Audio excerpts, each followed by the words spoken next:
we're doing for God instead of what God has done for us.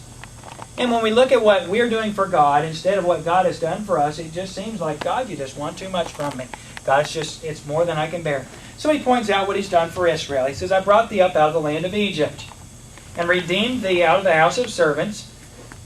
And I sent before thee Moses, Aaron, and Miriam. Okay, so here is God's proof of what he's done for them. He says, have I asked too much of you? Let me share with you what I've done.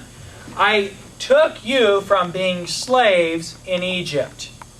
You were bondservants in Egypt. Let me ask you a question. Was Pharaoh a good taskmaster? Were the Egyptians friendly to the Hebrews? No. Do you remember the command about Moses? You remember what the command? The command when Moses was born. What was the big deal when Moses was born?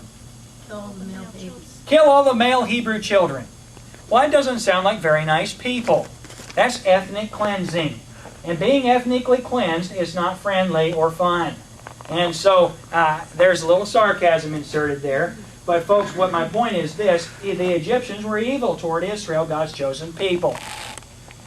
Well, if that were so, then was it not a good thing that God brought Israel out of Egypt? Sure was. And God said, I didn't just bring you out of Egypt. He said, but I gave you Moses, Aaron, and Miriam. I gave you 3 individuals that were responsible for leading you. You know, it's one thing when God tells us to do a task and we don't have a clue. How do many of you like to have a task dumped upon you and not have a clue how to do it? That's not fun, is it? This is what we need to do. Whenever you're in a leadership position, that's what you always feel like, by the way. It really is. Because if the task doesn't get done, well, you're the one that should have done it and made sure that it got done, and so you're responsible for it. So then the question is, when did the nation of Israel, did they have hardship that was greater than they could bear when God brought them out of the land of Egypt? No, the fact is that the burden that they were called to bear was greater than they could handle when they were in Egypt. What was the near event before they left Egypt? Passover. What? Passover. Okay, the Passover. Boy, you're being too accurate. Let's go back before that. Oh. It had to do with making bricks. What? Yeah, they had to make bricks, and they'd up the quota, and they'd taken away their straw. Well, that was a burden greater than they could bear. It's not possible. God helped them, but it wasn't possible.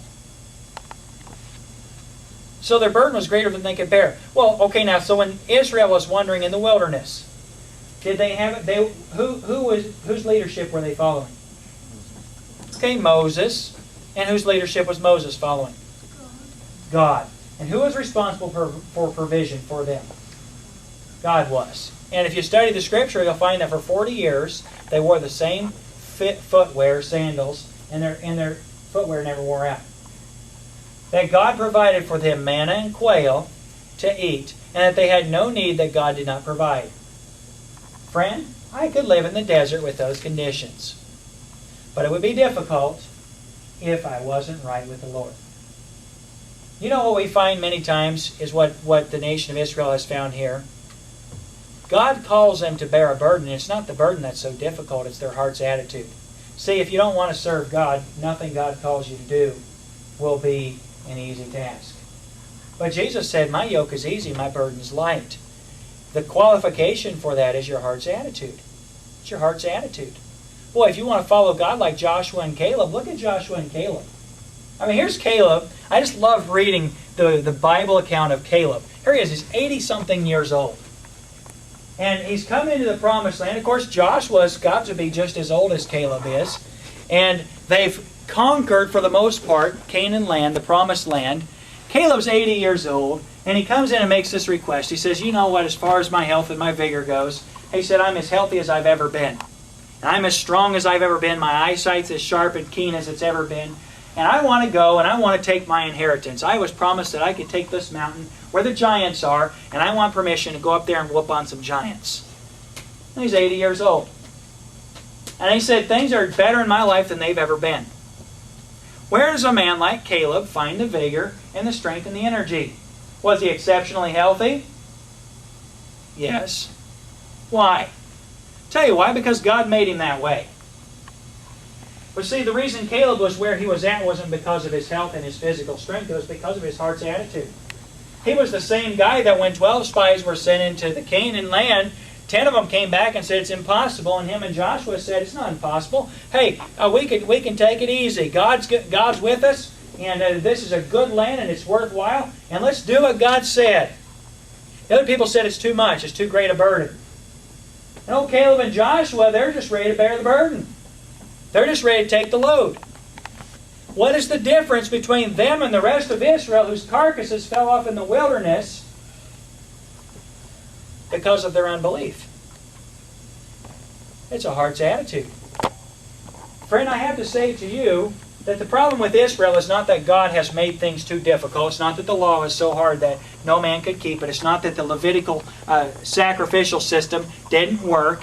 The problem was that the people were unwilling to obey God. And they'd rather have a burden that they couldn't bear than one that they could. Friend, can I say to you that if you're not willing to accept the burden that God's called you to bear, that you'll accept one that's much heavier, except that you won't have the strength to do it? And this is God's charge against Israel. Now look at verse 5. He said, O my people, remember now what Balak, king of Moab, consulted, and what Balaam the son of Beor answered from Shittim unto Gilgal, that ye may know the righteousness of the Lord. Well, what's he pointing out here? What's this alluding to? Remember Balak and remember Balaam. Remember that whole scenario. What was that scenario? Curse Israel. What? Okay. Balak was king, and he wanted Balaam, who had access to God, to curse Israel, to curse the nation of Israel. And what did Balaam do? He said, if God will let me, I'll do it. Did God allow Balaam to curse Israel? The answer to that question is no, God didn't allow it. And God, once again, is bringing His case against Israel. His first case is, I have not given you a burden that's too heavy to bear. And His second argument against Israel is that I have provided leadership for you. And His third argument is right here. And His third argument about Balak and Balaam is, I have not allowed your enemies to curse you. And again, the question is, Israel, what is your charge against me? Am I too hard a God to worship? Is it too difficult for you to serve me? Christian, let me ask you the same question. Is it too hard for us to live for God? Has God's redemption plan toward mankind, has what He has called for us to have with regards to being equipped for life and godliness, is it too complicated? Is it more than we can bear? Is that a charge we can bring against God? Before you would answer that question to the negative, let me ask you a second question. How do you live? How do you live? See, that's the real answer to the question. The answer to the question isn't, well, no, Pastor, God hasn't called us to do anything too great. The question is, do you live for God? Do you live for God? And I want to point out, let's just look at what Israel is trying to do to appease God. Let's just look at that. And we ought to see some parallels between ourselves and this nation. Look at verse 6. Wherewith shall I come before the Lord and bow myself before the high God? Shall I come before Him with burnt offerings, with calves of a year old? Now let me ask you a question. The question is, when I come before God to worship Him or to appease Him, if you will, through sacrifice, what should I come with? And the question is, should I come with burnt offerings with calves of a year old? Would that be appropriate? Would that have been appropriate for the nation of Israel to come with burnt offerings and calves a year old? You're nodding your head, say it out loud. Yep. Yes! Would it be more than appropriate? It would be what they were called to do. And yet we're going to find something here in the Scripture that reveals more than the burnt offering. It says in verse 7, will the Lord be pleased with thousands of rams? Or with 10,000s of rivers of oil? Well, we could ask that question to King Saul, couldn't we? When he spared the best of the flocks of the Amalekites? Would God be pleased with 10,000 rams? Again, the question is, if you bring God the sacrifices that the Scripture prescribes to take care of your sin, is that enough?